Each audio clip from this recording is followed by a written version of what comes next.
Hello, Barbara. How are you? Good evening. Good evening. It's time for our daily reading. Thank you so much for tapping in. Today is Motivational Monday. We made it to Monday. Can you believe it? We thank God for that. We thank God for that. How are you? My name is Kenya, which, your name is Barbara. I think, are you new? Are you new, boo? I like to make sure I introduce myself to the new people, but I don't always know who's new. I'm just setting up our software for our other platforms. As always, I do all the platforms that I have my clients available on. Thank you so much for being here. I appreciate you. Hi, user 377. Hi, Brenda.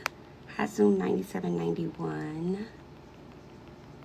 How are you? Hi, Brenda Anderson. I think it's Helga. How are you? I am she. Hello. Hi, Sunny D. If you're just not tuning in, this is the Daily Reading with Coach Kenya. I'm Coach Kenya. And just because I know you guys are going to ask me, let me go ahead and just really quick, I'm going to put a before picture up because most people ask me as soon as they come in, because I'm talking about weight loss, so they always want to know, but I try to take that guesswork out and kind of let you see what I used to look like. That makes it easier. So this was me before. This is me now. I'm a little cut off in this one, but that's the quickest one I could find because I want to be able to kind of keep us focused and make sure that we get our reading done. So welcome in. I'm Coach Kenya. I'm so glad you're here. I just weigh 592 pounds now. I lost all of my weight loss, primarily focusing on mindset. And so I am a retired professional counselor and clinical coordinator who now works as a therapeutic weight loss mindset coach who provides you not only with knowledge around nutrition, but I also help you work on your mindset in terms of mental concerns related to cravings, obsessive compulsive addictions, eating disorders, and etc. And so this is my platform. Welcome to my backup page. I have another page at Coach Kenya Michelle. This is my backup page up here. And of course, all you guys on YouTube, Facebook, and Instagram. I'm Coach Kenya. If you're new to follow me, drop a heart in the comments or tap the like button so I can shout you out. Hi, Kamisha. Is it Kamish? Kamish, how are you? Hi, God's Ambassador. Hi, Mimi. Hey, Instagram and YouTube. Welcome in. Hey, Facebook. Good to see you. So glad you're here. Hi, H. Hi, Robert. And so I'm feeling pretty good. You know, I've been at this thing for almost 11 years. So I'm not new to this. I'm true to this. And this is a sign of that truth because I come live daily and share with you ways to address your fear, your anxiousness, and your issues around weight loss and obesity. This live isn't really about selling you anything. It's more about inspiring you and motivating you to take charge of whatever it is you're working on in your life and to push through the other side no matter what. So this isn't really about, what am I selling? All I'm telling you is inspiration and motivation tonight. I do this every day. I come live. I tell you things you can work on, things I've worked on, breakthroughs I've seen, and I hope that it blesses you and blesses your family and those around you. So before we get started, I'm going to tell you the 2 books that we read through. I've been reading these books off and on for the last 6 or 7 years, and I've decided last year with my girls, we decided together, my tribe, welcome in KK and teaching all nah. Miss Johnson, Diamond, thank you so much for the likes. I appreciate you. Don't forget your daily heart meets up on TikTok and don't forget to hit that like button. And thank you for any stars that I get on YouTube and Facebook. On Instagram and Facebook. Thank you. So these 2 books are the books that we use. We use one, David Komalafi, 365 Days of Fear, and then the second one is Melanie Beattie. KK, I'm going to read both books to you. You're going to get today's reading. We're on day 191. So if you're new to following me, you are just now learning that for the last 191 days, we've been going live talking to people about how to address their fears. Did you know a lot of people are actually so fearful in weight loss that it makes them actually plateau and gain the weight back before they ever actually lose the weight? Because fear is that powerful. Did you know that? That people are actually so afraid of failing that they're rushing through the process of weight loss. And so when they get to where they think there is and stop doing all the things that got them there, they suddenly plateau and then begin to gain the weight back. There's no rush. Slow and steady wins the race. I promise you, no matter how much you starve yourself and poop your brains out, going to that party dehydrated and putting your heart in fear of being damaged is not worth it, okay? Listen, I have people that reach out to me and they'll say, can you help me lose 100 pounds? I got to go to a wedding in 2 months. There's ways you can do that, but the way you're going to feel afterwards and the fact that you might gain 200 pounds after the wedding is what I'm most concerned about, right? So we try to make it about a process. The fear of being big or being big again is real. The fear of losing the weight and gaining it back is real. And so what I like to do is validate those things for people so that they don't feel like they're losing their mind. The fear being on a weight loss and wellness journey of what other people think, well, they're going to do this and they're going to say that. All of that is forms of fear. All of it is forms of fear. If you just hopped in the live, let me know where you're tuning in from. If you're new, say new so I can shout out and love on you. All right, so let's get into David's reading 191. No, we're actually on 192, excuse me. Let me move my little post-it note. 192, can you believe it? Mississippi's in the building. Let me tap the like button up for Mississippi. Let's go, Mississippi. Let's go. I'm in the West Coast. So actually, it's only 8 o'clock here. I know some of you guys, you're catching me as you're relaxing for the evening. So I pray that this reading gives you something to ponder on as you sleep. And before you do your night prayers, may God touch your heart, your mind, and your soul. May the words that I share edify you and magnify your journey, your process, wherever you may be. Whatever your struggle may be, relationships, love, money, finances, children, parents, whatever it may be. I pray that God sweeps in right in and does something abundantly in a magnificent and expedient way for you in your life. Day 192. It said, oh, y'all know, let me get the glasses because y'all know I can't see in real life. I had to go in my,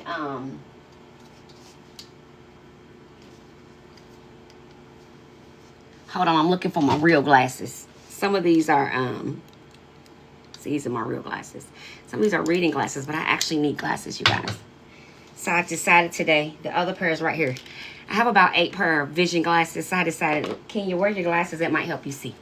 So if you've been in the reading before, you know that I spent about 3 minutes looking for glasses, but I'm going to start wearing them because I actually need them. So I'm going to start wearing my glasses. Okay, here we go. It is written, but he said to them, why are you fearful, O you of little faith? Then he arose and rebuked the winds and the sea, and there was a great calm. Matthew 8:26. Arise and rebuke your fear, and you shall be greatly calmed. Prayer. I rebuke the rage of fear set against me in Jesus' name. 2.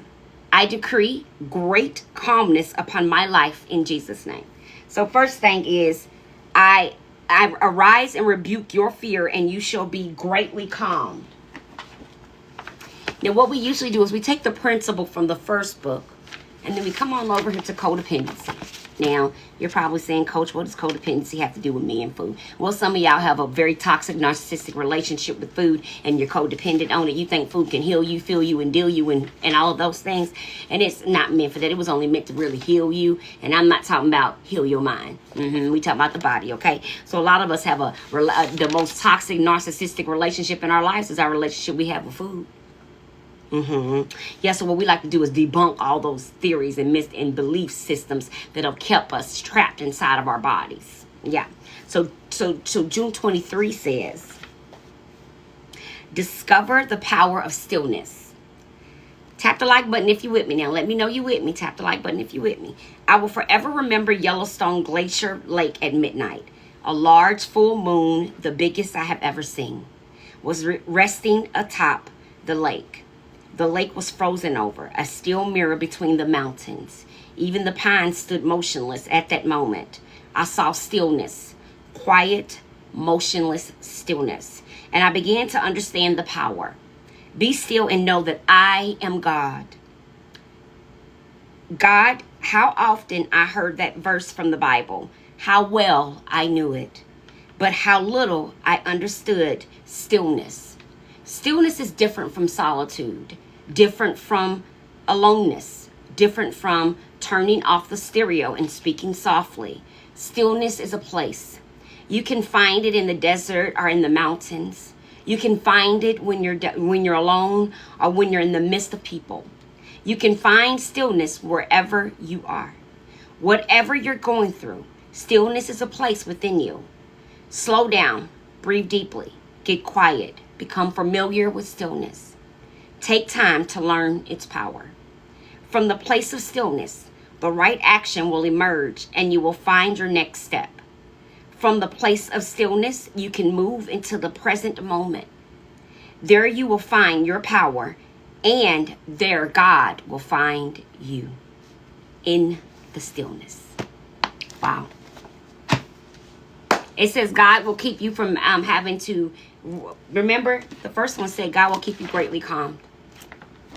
This one said that God is in the stillness. I always try to give you guys a reflection of the reading based on my experience, strengths, and hopes. And I will tell you that I've spent a lot of the last couple of years being very still. Learning to not only be still, but learning to sit in stillness, in solitude, in quietness, no lights, no TV, no people. I've learned to not run to the resolution of my cell phone when problems seek me or when they find me. I've learned to run to God. I've learned that there's no solution that man can give me that God can't give me first. So I seek him above all else. I don't run to my mother or my daddy or my sister or my brother first. I run to God first, because he's the one that can give me the peace that I actually seek over my struggle. And then if discernment says so, I begin to reach out to those I'm giving discernment to. But today I know that any issue that I'm going through is controllable and dealable because of all that I've come through and all that I've seen God bring other people through. I know that I am on the list to be blessed to. I don't just say I have faith. I stand on my faith and I demand God to show up in my life daily in terms of my eating addiction. I demand that he show up and give me a free sense of heart, mind, body, and soul so food does not become my coping skill anymore. I demand that he give me the peace and serenity that it requires not to seek food, drugs, alcohol, people, places, or things to enhance who I am. I make a choice. You can too. It's not easy. I was watching something today and there was a person talking about how the music they listen to. And I guess they listen to a lot of, rap and with, the rappers that sang about, sex and drugs and all of that. And when she was talking, she said that the problem, and essence what she was saying was the problem with people is that they're too busy judging others, and I agree with that. But what was interesting was the behavioral disconnect that was present, because in one statement she spoke so highly of Christ and being delivered from sins and how amazing God was in her life, and then the next sentence she spoke about how she should be able to drink, smoke, go to the club, and have sex outside of marriage. Now, I don't know how someone else can have two belief systems about one thing, but I do know that I've been a person who's had a unique belief system about a lot of things, and weight loss is one of them. And the moral of me telling you that story is that just because someone believes something for them can be done a different way doesn't make their way wrong. Their way is right for them. So if I leave you with anything else, the one common thing all people can find, regardless if you're a weight loss surgery patient, you're doing it natural, you're doing calorie counting, you're doing keto, you're doing the injection, whatever you choose your pathway to be, believe in it, support it, and ride with it, because no one else can really tell you, like the girl and the lady in the Christianity, what your walk should look like, because it's yours. No one can ever tell your story better than you, because only you know all the details. You were the only one always there. No one can ever show up better than you can show up for you. And the truth of the matter is, many may tell you they know you better than you know yourself, but that's a bunch of kalaka. Because no one can ever know you better than the thoughts that roam in your head 24/7 hours a day, 24/7. Nobody knows them but you. So never let somebody tell you they know you better than you. They may know parts about you, but no one knows you better than him and you. Accepting the fact that you know you is the first step of accepting that you have good self-esteem. Never let someone tell you a story and change how the story works for you based on them saying they know you. Because if they knew you, you would have never ended up in that situation with them. So it's just something to take, to heed. I've learned this over the last 8 years. I used to have a lot of people tell me they knew me, but if they knew me, they would know that I walked around always feeling unwanted. They didn't know that about me. If they knew me that I struggled before to do things for other people because I wanted to be accepted. They thought I had a good heart. See? Now my service is from my heart. Before, my service was because I needed to be accepted. I didn't want you to be mad at me, sad at me, or angry at me, so I always was overdoing to keep you in my good graces, to keep me in your good graces, because I couldn't accept people being angry or upset with me. It hurt too bad. I didn't want to be rejected, so to not be rejected, lonely, and abandoned, I would overdo, overbe, and overhelp in spaces where I didn't need to be. The person needed to do it for themselves, but because I needed to be accepted, and my way to ask to be accepted was to do for others, overly do for others. Today, I know I don't have to drive out of my way, go out of my way, sacrifice my last dollar bill for no one but me. If that's the choice I make. I no longer put myself in financial restraints or anything of that nature, helping other people. I show up for me.